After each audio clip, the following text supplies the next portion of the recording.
Bardhaman party অফিসে 100-এর বেশি লোক কালকে এসে গেছে যে আবার সেরকম, কারণ তারা সেই পরিস্থিতিটার সম্মুখীন হয়েছিল, সেই ভয়টা মনের মধ্যে আছে। দিলীপ ঘোষের কাজে 1% কখনো ফাঁকা ছিল না। আমি পুরো পরিশ্রম করেছি, কিন্তু সফলতা আসেনি।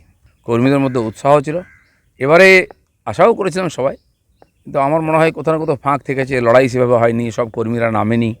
এটা নিয়ে চিন্তাভাবনা করার দরকার আছে, গতি যেন রুদ্ধ না হয়ে যায়, তাহলে তো কর্মীরা হতাশ হয়ে যাবেন।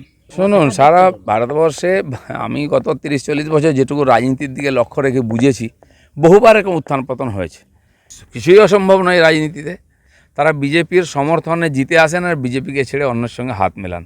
কিন্তু আরও ভালো হওয়া উচিত ছিল রেজাল্ট, সেটা হয়নি। সারা পশ্চিমবাংলা তথা ভারতবর্ষও নেগেটিভ হয়েছে। অযোধ্যার লোক রামকেই ছাড়েনি, সীতাকে বনবাসে পাঠিয়েছে তো মোদিকে। বুধবার সকালে নিউটাউন ইকো পার্কে প্রাতঃভ্রমণে আসে দিলীপ ঘোষ। দিলীপের জমানায় 18, শুভেন্দু সুকান্তর জমানায় 12। পার্টি চলতে থাকে, লড়াই চলতে থাকে, নেতা পাল্টে যায়। এটা ঠিক আমরা 2021 পর্যন্ত এগিয়েছি। বহু কর্মী শহীদ হয়েছেন, আক্রান্ত হয়েছেন। আমরা 18 সংসদ এবং 77 বিধায়ক পেয়েছিলাম। ওখানেই আমাদের গ্রোথ আটকে গেছে। ভোটের শতাংশ একই আছে, আর গ্রোথ হয়নি। আমরা গত 3 বছরে এগোতে পারিনি, ভাবতে হবে। আপনি 18 করেছিলেন, কিন্তু সুকান্ত মজুমদার, শুভেন্দু অধিকারী আপনার টার্গেট ফুলফিল করতে পারেন। দেখুন, পার্টি চলতে থাকে, লড়াই চলতে থাকে, নেতার পরিবর্তন হতেই থাকে, রেজাল্টেরও পরিবর্তন হতেই থাকে। তো এটা ঠিক যে আমরা গত 21 অবধি এগিয়েছি, লড়াই করেছি, বহু কর্মী শহীদ হয়েছেন, ঘরছাড়া হয়েছেন, বাড়ি ভাঙা হয়েছে, পরিবারে অশান্তি হয়েছে পার্টি করার জন্য। প্রায় 250 কর্মীকে বলিদান দিতে হয়েছে। তার পরিণামে আমরা 18 সাংসদ এবং 77 এমএলএ পেয়েছিলাম। কিন্তু যে কোনো কারণে হোক, ওইখানে আমাদের গ্রোথটা আটকে গেছে। এবারে নির্বাচনেও ভোটের পার্সেন্টেজ একই আছে, যা 38 ছেড়ে দিয়েছিলাম আমরা 21 সালে। আর ভোট পার্সেন্টেজ 38 এবং সিট যা ছিল 77, আর বর্তমান সাংসদ গুণ করলে 7 দিয়ে প্রায় সেটাই দাঁড়ায়। তো আমরা এগোতে পারিনি এই গত 3-4 বছর। সেটা আজকে ভাবা দরকার আছে, কেন দাঁড়িয়ে গেছি এক জায়গায়। যে গতিতে আমরা এগোচ্ছিলাম, সারা দেশে তো আলোচনার বিষয় ছিল, কর্মীদের মধ্যে উৎসাহ ছিল, এবারে আশাও করেছিলাম সবাই, কিন্তু আমার মনে হয় কোথাও না কোথাও ফাঁক থেকেছে, লড়াই সেভাবে হয়নি, সব কর্মীরা নামেনি। এটা নিয়ে চিন্তাভাবনা করার দরকার আছে, গতি যেন রুদ্ধ না হয়ে যায়, তাহলে তো কর্মীরা হতাশ হয়ে যাবেন। আপনার জেতা আসন থেকে আপনাকে অন্যত্র দাঁড় করানো হয়, এটার একটা সরাসরি প্রভাব এবারে গতকাল যে ফল গণনা হয়েছে তার উপর পড়েছে, কি বলবেন?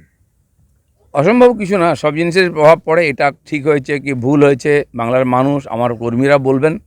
আমাকে পার্টি যখন যে কাজ দিয়েছে আমি সেটা নিষ্ঠার সঙ্গে করেছি। দিলীপ ঘোষের কাজে 1% কখনো ফাঁকা ছিল না।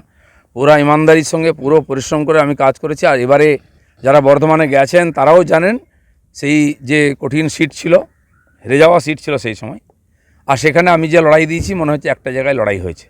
তো আমাদের পরিশ্রমে ফাঁক ছিল না। বাকি নেতৃত্ব, পরিবেশ ইত্যাদি পলিসির উপর নির্ভর করেছে যে কেন রেজাল্ট এরকম হয়েছে, সেটা যারা চিন্তাভাবনা করেছেন, যারা পাঠিয়েছেন, তারা ভাববেন। ব্রিটিশ সরকারের আমলে যারা ইস্ট ইন্ডিয়া কোম্পানির বিরুদ্ধাচরণ করতো তাদেরকে আন্দামানে পাঠানো হতো, বলা হতো কালা পানিতে পাঠালাম।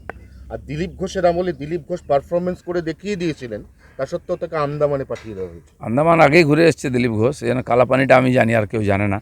আর রাজনীতিতে এটা অসম্ভব কিছু না। রাজনীতিতে চক্রান্ত, কাঠিবাজি, এটা রাজনীতির অঙ্গ। আমি সেভাবেই নিয়েছি। আমি পুরো পরিশ্রম করেছি, কিন্তু সফলতা আসেনি। শুনুন, সারা ভারতবর্ষে আমি গত 30-40 বছর যেটুকু রাজনীতির দিকে লক্ষ্য রেখে বুঝেছি, বহুবার এরকম উত্থান পতন হয়েছে। রাজীব গান্ধী মৃত্যুর পরে বিজেপি ভেবেছিল যে 100টা সিট পাবো, আমরা পেয়েছিল 2টো। অটলজির মতো লোককেও হারতে হয়েছিল খুব খারাপভাবে। তারপরে গত 2004-এতে অটলজি সরকার যখন চলে যায়, এখানে মমতা ব্যানার্জির 8খানা সিট ছিল, উনি একা জিতেছিলেন, তিনি পরে ক্ষমতায় এসেছেন। তো সেই জন্য আমার কর্মী যারা কাজ করতে এসছেন, এই ঘাত প্রতিঘাত, উত্থান পতন থেকে আমাদের এগোতে হবে, জিততে হবে।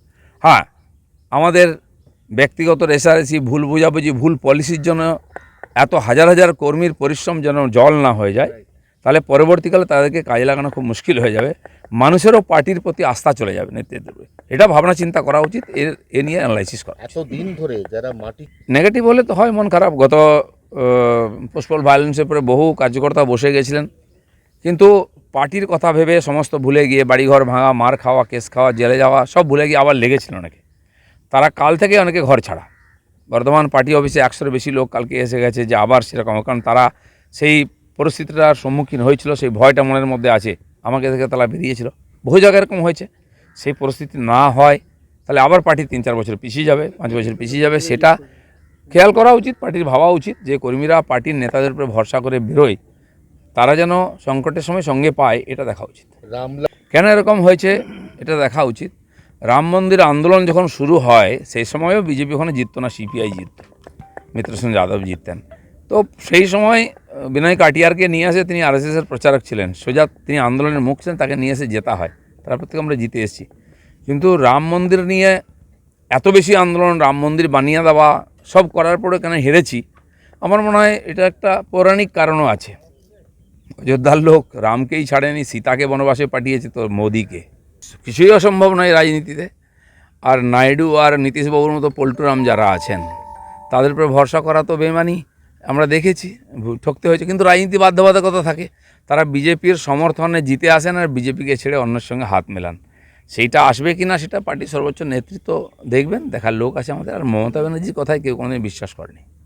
দেখুন, সন্দেশখালীর আন্দোলনটা রাজনৈতিক আন্দোলন ছিল না প্রথম, ওখানকার সাধারণ মানুষ, আদিবাসী মানুষ, মহিলাদের অত্যাচারের বিরুদ্ধে আন্দোলন ছিল। পরে বিজেপি টেক আপ করেছে, লড়াই করেছে। যে কোনো রাজনৈতিক পার্টি করেই এ ধরনের আন্দোলনকে কাজে লাগায়। আমরা চেষ্টা করেছি তাদের ন্যায় দেওয়ার, সঙ্গে দাঁড়িয়েছি। টিএমসি চাপা দেওয়ার চেষ্টা করেছে, প্রচণ্ড অত্যাচার করেছে, কালকেও অত্যাচার হয়েছে। আগামী দিনে তারা ওইখানে থাকতে পারবে কিনা, সেই মহিলারা যারা আন্দোলন করেছে, এই পরিস্থিতি আছে। এই যে একটা ঐতিহাসিক ঘটনা এবং মহিলারা আন্দোলন করে সারা দেশের সামনে উদাহরণ প্রস্তুত করেছেন, এটা তো তার জন্য তাদেরকে স্যালুট করা উচিত। বাকি আগামী দিনে কী হবে দেখা যাক। তার ফল সন্দেশখালী, হিঙ্গলগঞ্জ বিধানসভা বিজেপির বহু পুরনো গড়, 20-30-40 হাজার ভোট আমরা ওখানে পেতাম, যখন সারা বাংলাতে 10% ভোট পাইনি, 4% ভোট পেতাম। তো সেখানকার মানুষ আমাদের সঙ্গে ছিলই, আছেই, কিন্তু আরও ভালো হওয়া উচিত ছিল রেজাল্ট, সেটা হয়নি। সারা পশ্চিমবাংলা তথা ভারতবর্ষও নেগেটিভ হয়েছে। Bureau report, PB news. ইভল্যান্ড নার্সিং হোম, এখানে যে কোনো রকমের চিকিৎসার বিশ্বস্ত প্রতিষ্ঠান, খুবই কম খরচে বিশ্বমানের চিকিৎসা প্রদান করে থাকে। আপনাদের পরিষেবার জন্য এখানে 24 ঘন্টা জরুরি বিভাগ, এছাড়া স্বাস্থ্য সাথী কার্ডেও পরিষেবা প্রদান করা হয়। আজই যোগাযোগ করুন ইভল্যান্ড নার্সিং হোমে। ঠিকানা নবাবহাট মোড়, বর্ধমান। ফোন নাম্বার মনে রাখবেন 9434383966 অথবা 7908496820।